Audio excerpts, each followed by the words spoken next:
Magandang araw sa lahat ng mga nakikinig dito. Tawagin na lang po ninyo ako sa pangalang Darlene. At magkukwento lang din po ako sa inyo tungkol sa nangyari noon sa aking kaibigang tawagin po nating Ella. Siya nga po pala, may kinalaman din po rito yung aking Lola Perla na isang kilalang manggagamot sa aming baryo. Nangyari po ito mga dekada 90. Bata pa lamang ako ay isang kilalang albularyo na sa aming baryo itong si Lola. Araw-araw din po noon ay may mga taong pumupunta sa bahay namin upang magpagamot sa kanya. Dahil kinalakihan ko na nga po na ganoon, may mga pagkakataong tinutulungan ko pa si Lola sa kanyang ginagawa. Nang magdalaga na nga rin ako at nagkaroon ng mga kaibigan, madalas akong palalahanan ng aking Lola na wag masyadong magtiwala sa mga taong aking nakakasalamuha. Tuwing may dinadala nga akong kaklase noon sa aming bahay, bago makisalamuha si Lola sa kanila, ay titignan muna niya yung mga ito. Parang pinag-aaralan pa nga nito yung mga tao bago nga niya kausapin. Isang pagkakataon nga noon, kasama ko yung dalawa sa mga kaibigan kong sina Hazel at Ella. Ilang ulit na ring nakapunta sa bahay namin yung mga ito. Gayong taga-kabilang baryo lang din po si Hazel, samantalang si Ella naman ay may kalayuan din sa baryo. Kaya parang hindi po ito ganong nakakapunta noon. Nang makarating nga kami sa bahay namin noon, agaran kong sinalubong si Lola Perla. Dahil kilala na rin niya si Hazel, ay nakangiti lang sa kanya si Lola, samantalang parang pangalawang pagkakataon pa lang na makapunta ni Ella. Kaya't parang pinag-aaralan pa nga siya ni Lola. Napayuko lang noon si Ella dahil akala niya ay hindi nga siya gusto ni Lola Perla. Napansin ko rin na parang nahiya ito, kaya lumapit nga ako sa kanya. Huwag mo nang isipin si Lola, ganyan lang talaga yan sa mga tao lalo at parang bago ka lang din dito. Sabi ko naman noon kay Ella. Tumango lang po ito sa akin noon bilang tugon, at naging okay naman po noon yung pakikitungo ni Lola sa mga kaibigan ko. Ang ipinagtataka ko lamang noon ay kung bakit panay nga yung naging tingin ni Lola kay Ella, na parang inoobserbahan po niya ito. Nang makauwi naman sila noon, inausap ko nga yung Lola ko kung bakit parang gano'n na lang siya makatitig kay Ella. Napatingin sa akin si Lola at saka sinabi sa akin yung kanyang dahilan. Buntis yung kaibigan mong yon, apo. Kailangan niyang mag-ingat gayong meron akong masamang kutob sa kanya. Hindi ko alam pero pakiramdam ko ay may gustong kumuha ng kanyang anak, marahil ay aswang. Sambit pa nga ni Lola. Hindi ako nakaimik noon at nanatili lamang akong nakatingin noon kay Lola. Hindi ko talaga alam kung anong sasabihin ko, lalo na at may binigkas nga siyang aswang. Hindi lingid sa kalaman ko yung tungkol doon, gayong makailang ulit na rin kaming nagkaroon ng karanasan sa aswang. Ano pong ibig niyong sabihin, Lola? Alam ko pong lapitin ng aswang yung buntis, pero bakit po niyo nasabi yung bagay na yun tungkol kay Ella? Tanong ko naman po noon.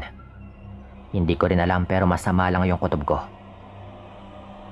Tugon naman po ni Lola sa akin noon. Hindi ako makapaniwala noon sa kanyang mga sinabi. Ayaw ko rin kasing paniwalaan na buntis nga yung kaibigan ko. Gayong wala naman itong nababanggit sa akin tungkol doon. Napailing na lang ako dahil kung totoo yun, marahil ay may posibilidad nga na manganib si Ella. Dahil nga sa sinabi ni Lola Perla tungkol dito, malimit na sumasagi sa isipan ko yung aking kaibigan. May kung ano sa akin noon na nais kumpirmahin kung tama nga ba si Lola na buntis ito. Hindi na nga ako nakatiis noon at sinabi ko rin kay Hazel yung tungkol sa aming kaibigan. Maging siya ay nagulat.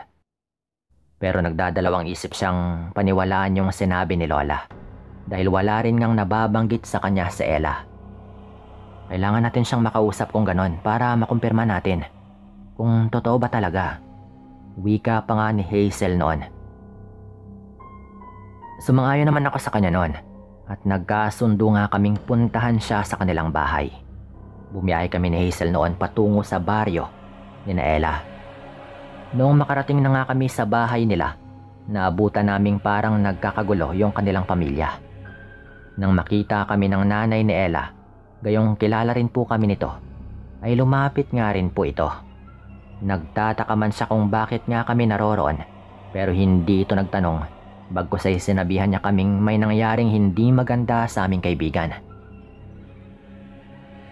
Sumunod na lang din po kami sa ina ni Ella, at nang makapasok na nga kami sa loob ng kanilang bahay, nakita namin yung sitwasyon ng aming kaibigan. Putlang-putla po yung mukha nito at talagang nanghihina. Napag-alaman naming ilang araw na rin pala itong walang ganang kumain at halos buong araw din daw na nagsusuka. Pinagtulungan siyang buhatin upang mahiga sa kanilang sopa. Naimatay naman ng mga sandaling yon si Ella, kaya ganoon na lang yung pag-aalala ng kanyang ina.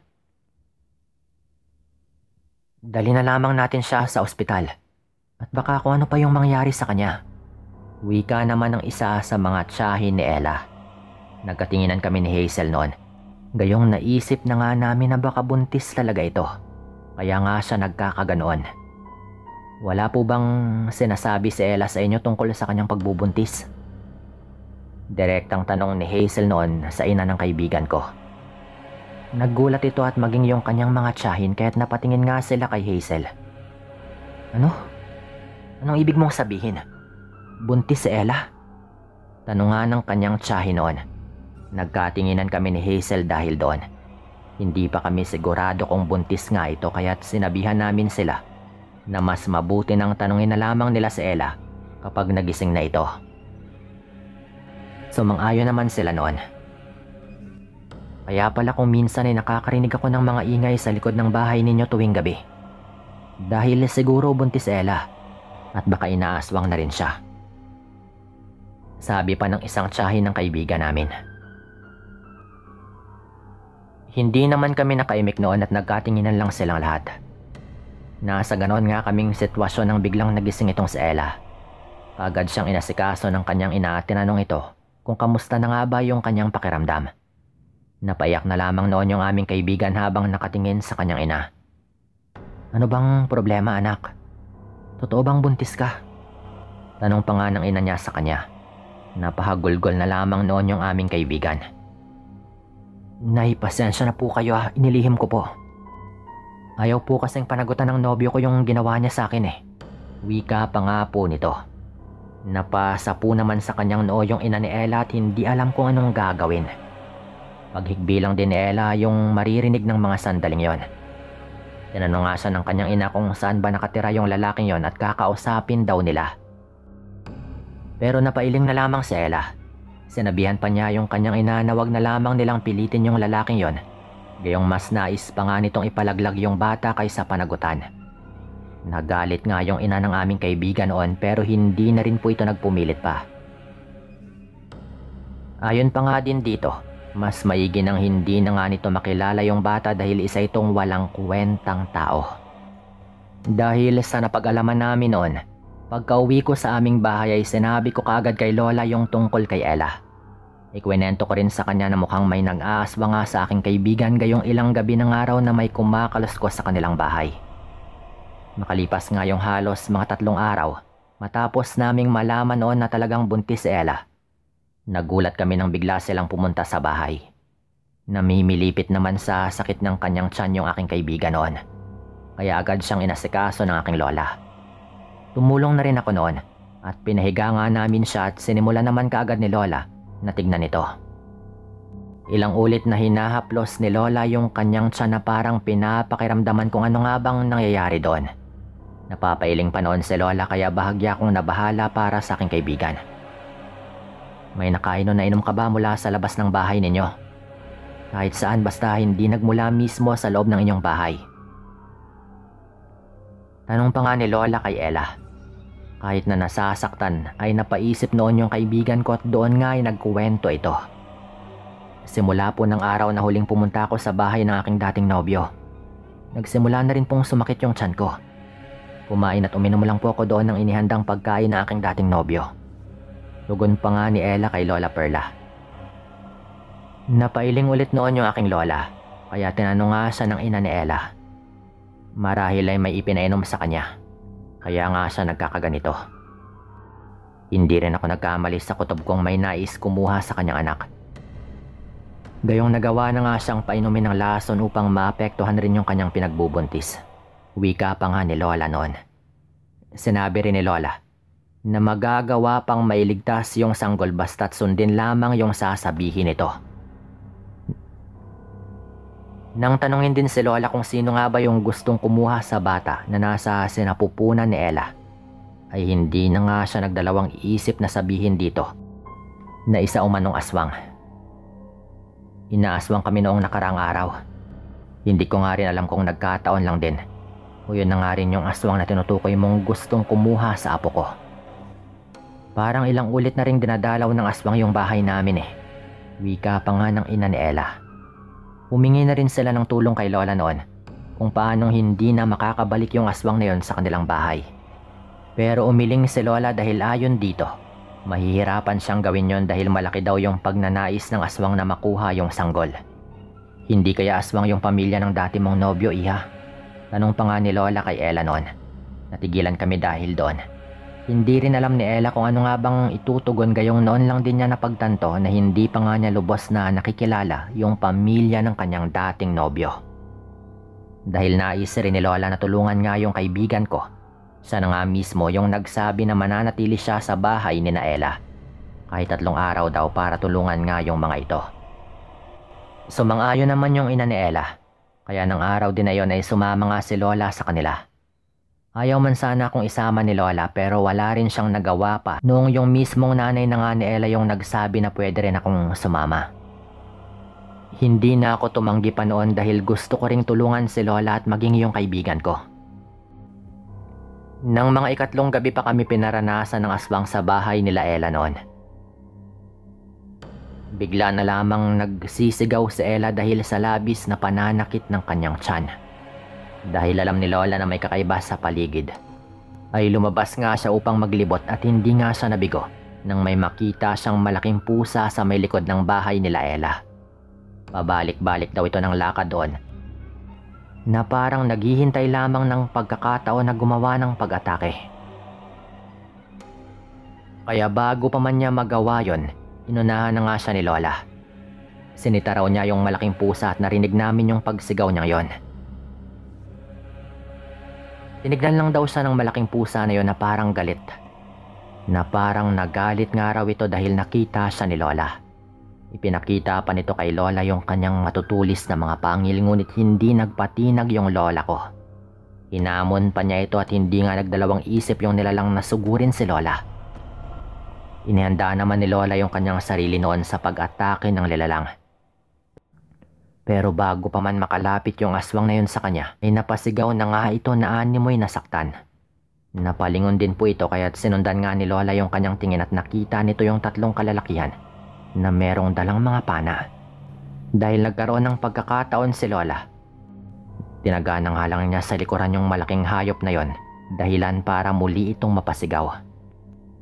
Mabilis namang lumapit sa kinaroroonan nila yung 3 lalaki at tinali nga raw ng mga ito yung leeg ng nilalang. Nagpumiglas pa raw yon pero tinali nga nila yung 2 paa nito, dahilan para mabuwal na nga ito sa lupa.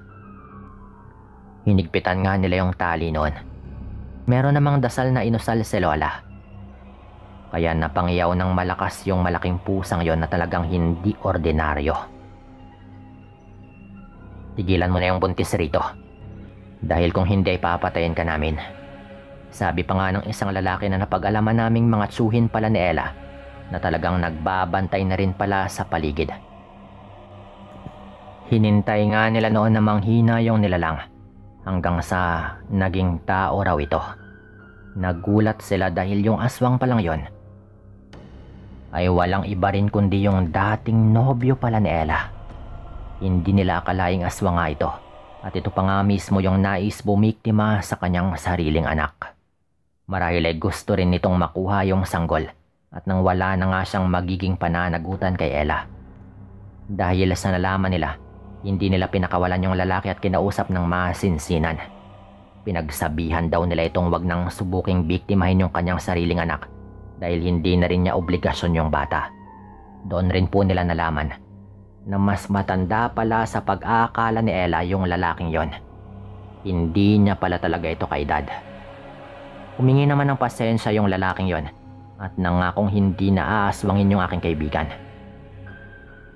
Sa totoo lang, gusto po ni Lolang tuluyan yon, pero ayaw daw ni Ella at ng kanyang ina dahil baka ikapahamak pa raw nila kapag ginawa yon. Isa pa, hindi naman daw sila ganun kabrutal para patayin talaga yung taong yon. Kaya't wala ngang nagawa sila Lola noon kundi pakawalan ito. Upang kahit papano ay maging ligtas nga yung bata at si Ella, ginawa na lang sila ni Lola ng pangontra sa aswang na isusuot nilang dalawa. Simula nga po noon ay naging tahimik naman yung buhay ng aking kaibigan. Nang manganak nga ito, naging ninang pa nga po ako ng kanyang anak. At wala na rin po silang naging balita tungkol sa ama nito. At sinabi na lang din nila sa bata na patay na nga yung kanyang ama.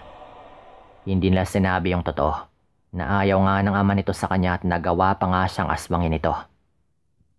Sa kabutihang palad ay hindi naman ang ibabaw yung pagiging aswang sa dugo nito, kahit aswang nga yung kanyang ama. Ayon kay Lola ay lalaki naman daw ng normal yung bata. Kaya grabe rin yung pasalamat namin noon. Dito ko na rin po tatapusin yung kwentong ito at maraming salamat po.